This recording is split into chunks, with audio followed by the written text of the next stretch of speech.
कि कारे सुनली ह कि बढ़ चढ़ के बोला तारे बहुते घमंड में मारत मारत चनपट्टी फाड़ देबो जहिया बेटा जेबे हमरा प्रखंड में।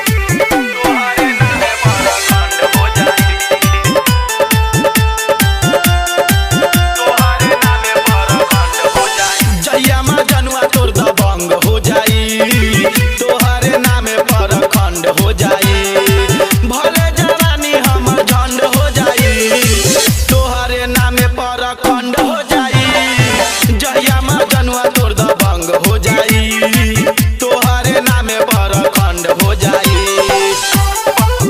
प्रखंड हो जाई। Music by Saurav Govind.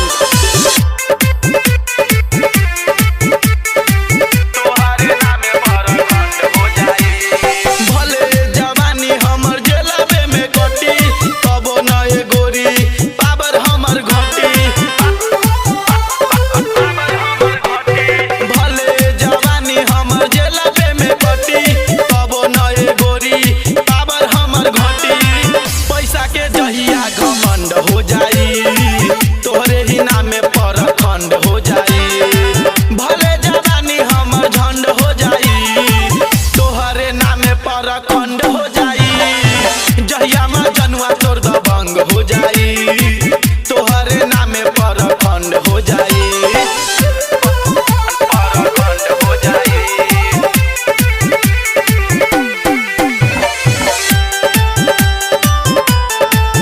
तोहरे नामे प्रखंड हो जाई कोनो तोहरा पर ए गोरी नहीं ताकी पूरा प्रखंड नाम से हमरा कापी